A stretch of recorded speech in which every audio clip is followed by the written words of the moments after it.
दोस्तों, बांग्लादेश में रिसेंटली हुए तख्ता पलट के दौरान और अभी भी ये देखने में आ रहा है कि बांग्लादेश के अंदर कुछ कट्टर इस्लामिक लोगों द्वारा बांग्लादेश में रह रहे हिंदुओं को निशाना बनाया जा रहा है।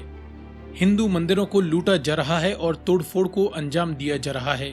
बांग्लादेश के हिंदू नेताओं, कर्मचारियों, जर्नलिस्ट, यहाँ तक कि हिंदू पुलिस वालों पर भी हमले की खबरें लगातार बांग्लादेश की तरफ से आ रही हैं।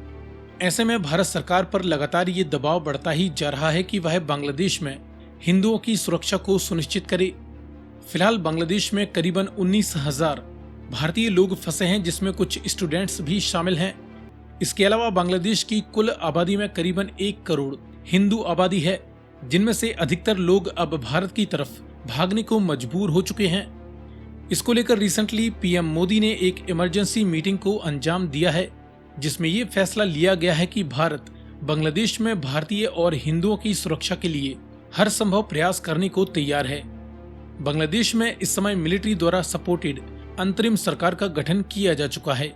जो कि बांग्लादेश आर्मी के इशारों पर ही चल रही है। ऐसे में भारत सरकार ने यह फैसला लिया है कि यदि उसे भारतीय लोगों की सुरक्षा को पुख्ता करना है तो उन्हें सीधे सीधे बांग्लादेश आर्मी से ही बात करनी होगी, और इसके लिए बैक चैनल बातचीत भी शुरू की जा चुकी है। लेकिन सबसे बड़ी दुविधा यह है कि बांग्लादेश में सबसे ज्यादा नफरत का शिकार होने वाली इनकी पूर्व बांग्लादेशी पीएम शेख हसीना को इस समय भारत ने ही शरण दे रखी है, जिसके चलते बांग्लादेशी पब्लिक के मन में भारत और भारतीय लोगों के प्रति बेहद नेगेटिव सेंटिमेंट लगातार बढ़ता ही जा रहा है। और खबरें यह भी हैं कि एक तरफ जहां भारत बांग्लादेश आर्मी से भारतीय लोगों की सुरक्षा पर बातचीत कर रहा है, तो वहीं बांग्लादेशी आर्मी ने भारत से ये अपील की है कि वे शेख हसीना को गिरफ्तार करते हुए उसे बांग्लादेश के हवाले कर दें। अब ये एक बहुत ही कठिन फैसला भारत के लिए रहने वाला है, क्योंकि पहले ही अमेरिका व यूके जैसे देशों ने शेख हसीना को अपने यहाँ रेफ्यूज देने से मना कर दिया है, तो वहीं भारत ने यूनाइटेड अरब एमिरेट्स और फिनलैंड जैसे देशों से ये अपील की है कि वे शेख हसीना को रेफ्यूज प्रोवाइड कर दें, क्योंकि भारत के रिलेशंस शेख हसीना और उनकी पार्टी आवामी लीग के साथ लंबे समय से ही काफी मजबूत रहे हैं। ऐसे में बांग्लादेश की करंट पावर मानी जाने वाली बांग्लादेश नेशनलिस्ट पार्टी और बांग्लादेशी आर्मी इस समय भारत के पक्ष में तो बिल्कुल भी दिखाई नहीं दे रही है।